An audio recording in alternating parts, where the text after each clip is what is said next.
Hello, Berkshire Hathaway Home Services sales executives for our video message of the week. All right, we are going to start a brand new series, and this series is entitled Enhancing and Protecting Your Business.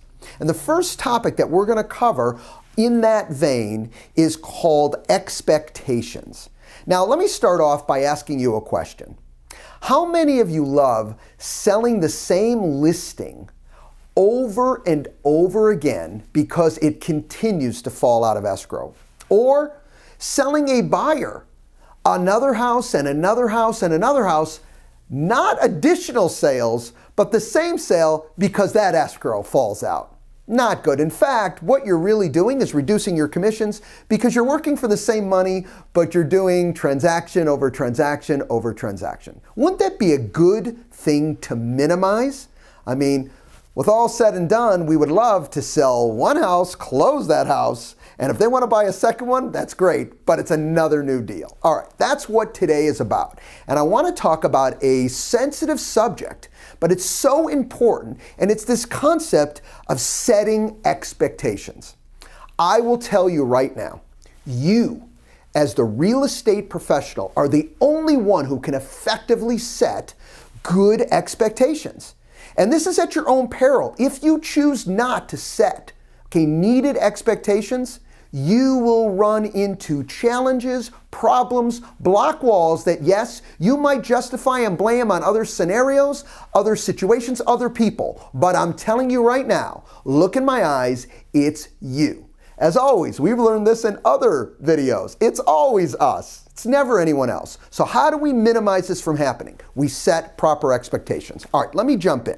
So let's get into the meat of this.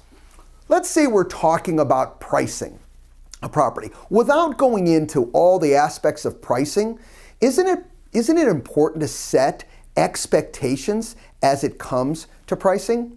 Let's tie into the appraisal. You know what? We don't control the appraisal. The appraisal comes in, okay? We can even disagree with what the appraisal says, but the reality of it is the appraisal is what the appraisal is. Don't get me wrong, we can fight for reconsideration. There's a lot of ideas that we can help. But step one is setting the right expectations, letting the client know that when this appraisal comes in, if it doesn't appraise, we need to have some flexibility there. Don't get me wrong, we're going to push very, very hard, okay, from the purchaser side as well. But keep this in mind, once the appraisal comes in, there it is. Now, I know you could say, well, we could sell it again and ignore that appraisal if it's not an FHA and all this other fun stuff, but the reality of it is, let's just start off by setting the right expectations so we're clear. It's what we have to deal with. And remember this concept.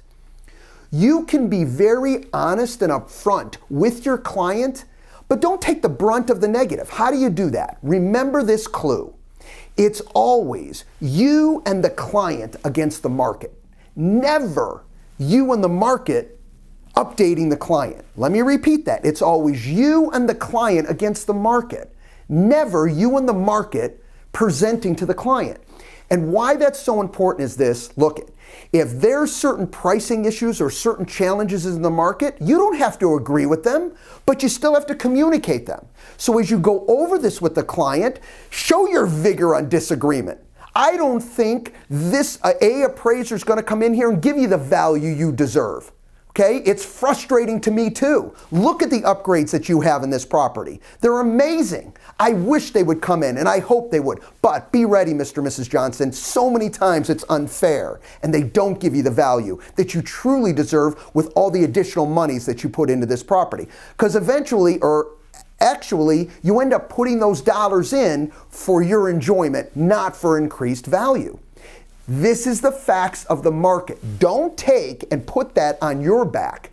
Understand it and communicate it, but don't own it. That's a big difference there. Sometimes we fall into that trap of saying, we need to let them know. You will let them know, but just don't own the aspects of it. Let's talk about repairs. This is such a big one. You know, this idea of repairs and then transactions falling out because of certain repairs needed. First of all, the seller needs to understand that all systems need to be operating. They need to be operating. And I'm not talking about an as-is offer. If it's an as-is offer, different scenario. But even then, set the proper expectations, even in an as-is offer. Can a buyer be surprised and then come back and ask for something additional? Of course they can. It's called negotiations. Some cultures negotiate all the way through the transaction even after things have been signed. Set those expectations. You know what? Surprises are good on your birthday, but in a real estate transaction, we don't like surprises. So don't let your client get surprised. Lay that groundwork so effectively when these things happened. You've already had the discussion. Remember, we went over this. Remember, we talked about it. And here's where that flexibility we discussed comes into play. This will be in loan qualifying. You know what? You're going to do your very best to pick a good qualified purchaser to go into escrow with. Because certainly, you don't want to pick an unqualified or a maybe, because if you do that, again, it has a higher percentage chance to fall out. You don't want that to happen. So you're going to do everything you can to make sure that you're dealing with a qualified buyer. But still, set those expectations. There can be things that the lender does not know. Okay? That's again why you want to deal with a lender that asks all the key questions. Okay? Our relationship is with Freedom Mortgage. Sit down and talk to them, even if it's upfront to help you present the proper expectations. You just want to say, you know what would you advise that I say in these types of situations so the buyer is well informed and I've set effective expectations. So if this actually does happen with a purchaser, we're ready and we've discussed it. Okay, last but certainly not least is timelines, important timelines. Listen, okay, we all want to close on time, if not early. But the way we set those expectations and deal with our clients and all that, it matters. I'm not saying not fight to close early. What's the old saying? Nothing comes good out of an open escrow. Okay, so we want it to close. But the reality of it is, okay, we need to set those proper expectations with timeframes. So if there is a glitch in some way, shape, or form, we don't get anyone riled up. We deal with it. I know it's very difficult many times when you deal with realtors, many times in other organizations that maybe have not had all the training that we would like them to have. It is what it is. Set that expectation. Let the client know. That's why we go through the education that we do. So you are forearmed and they are forewarned that, you know what? We're not dealing with everyone with the same expertise. And that's why they have you.